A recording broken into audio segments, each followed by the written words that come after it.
যিসকল তোমালোকৰ চতুৰ্থ শ্ৰেণীৰ নতুন গণিতৰ আজি আমি অনুশীলনী 2 আমি অংককেইটা কৰিবলৈ ওলাইছোঁ।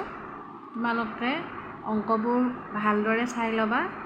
অংকবোৰ মই এই অংককেইটা মই 2টা ভিডিঅ'ৰ ওপৰত শেষ কৰি দিম। অংক বহুতকেইটা আছে। প্ৰথম অংকটো দিছে এটা চোলাৰ দাম 675 টকা হ'লে তেনে 82টা চোলাৰ দাম কিমান হ'ব? চাবা, আমি কি কৰিলোঁ, প্ৰথমতে এটা চোলাৰ দাম কিমান কৈছে 675 টকা। তাৰপিছত আমি কি লিখিলোঁ, এতেকে 82টা চোলাৰ দাম 675 পূৰণ 82 টকা, এইখিনি টকা হ'ব। তাৰপাছত আমি এনেকৈ ছাইডৰ এইখিনি অংকটো আমি তোমালোকে এই ছাইডত কৰিবা, মোৰ ঠাই নাই কাৰণে এইখিনি কৰিছোঁ, এই ছাইডত কৰিছোঁ।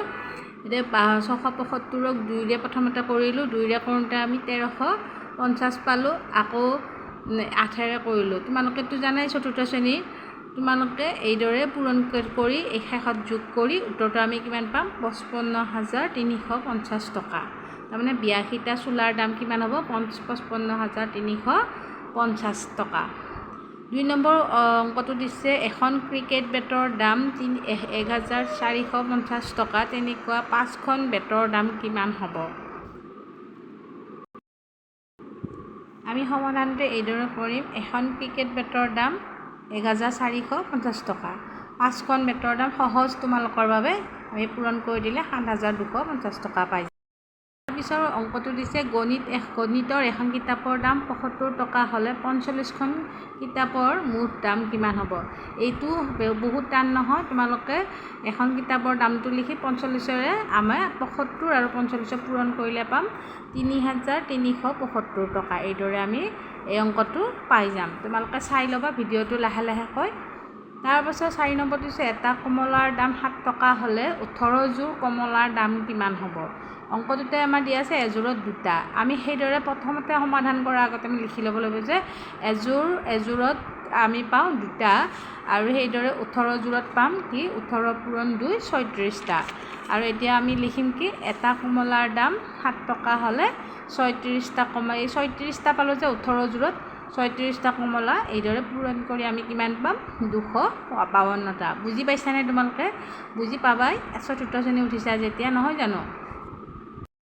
5 নম্বৰটো দিছে এটা তামোলৰ দাম 4 টকা আৰু 15 গণ্ডা তামোলৰ দাম কিমান? গণ্ডা মানে 1 গণ্ডাত কিমান থাকে, 4টা থাকে। সেইকাৰণে আমি প্ৰথমতে ওলাই ল'ব লাগিব 1 গণ্ডাত 4টা থাকে, 15 গণ্ডাত কিমান হ'ব, 15 পূৰণ 4 60টা থাকিব। এইদৰে আমি কি লিখিম, এটা তামোলৰ দাম 4 টকা, 60টা তামোলৰ দাম 4 দি পূৰণ কৰি দিম 240 টকা।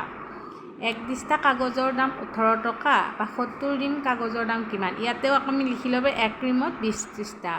ফাৰ্ষ্টতে আমি লিখিব 1 ৰিমত 20 ত্ৰিছটা, 72 ৰিমত কিমান হ'ব, 20ক 72ৰে পূৰণ কৰি আমি 1,440 ত্ৰিছটা আমি কি পাম, কাগজ পাম। এনে 1 ডিষ্টা কাগজৰ দাম 18 টকা, 1,440 ত্ৰিছটাৰ দাম কিমান হ'ব, এই পূৰণ কৰিছোঁ।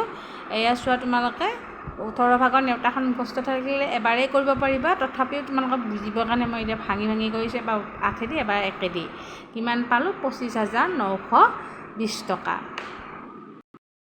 তাৰপাছত দিছে শইকীয়াই মাহিলী 8,250 টকাকৈ ঘৰ ভাড়া দিয়ে, তেওঁ এবছৰত মুঠতে কিমান টকা দিয়ে? ইয়াতে আমাৰ একো লিখা নাই, কিন্তু মাহিলী বুলি ক'লে আমি যাম যে আমাৰ এটা মাহৰ কথা কৈছে। এবছৰত মাহ কেইটা থাকে, 12টা। এইদৰে আমি প্ৰথমতে লিখিলোঁ এবছৰত 12 মাহ। শইকীয়াই এমাহত ঘৰ ভাড়া দিয়ে 8,250 টকা, 12 মাহত কিমান দিব, 8,250 টকাক 12ৰে আমি পূৰণ কৰি পালোঁ। এই চোৱা পূৰণ এইদৰে পাই আমি কিমান পালোঁ, 99,000 টকা দিছে। বুজি পাইছানে তোমালোকে?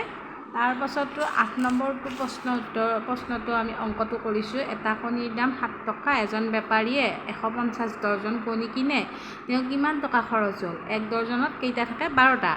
আমি লিখি ল'ম 1 ডৰ্জনত 12টা, 150 ডৰ্জনত কিমান পাম, 1,800 টকা, তাৰমানে 1,800টা। এতিয়া আমি কি কৰিম, এটা কণীৰ দাম 7 টকা আৰু 1,800টা কণীৰ দাম হ'ব 1,800, 7ৰে আমি পূৰণ কৰি কিমান পাম, 12,600 টকা। তোমালোকৰ পিছৰ অংককেইটা মই নেক্সট ভিডিঅ'ত দিম। তোমালোকৰ এই অংকবোৰ আমি এইদৰে সমাধান কৰি যাম। কিবা নোৱাৰিলে তোমালোকে কমেণ্ট কৰিবা আৰু ছাবস্ক্ৰাইব কৰিবলৈ নাপাহৰিবা। মই গোটেইবোৰ অংক দিবলৈ চেষ্টা কৰিম।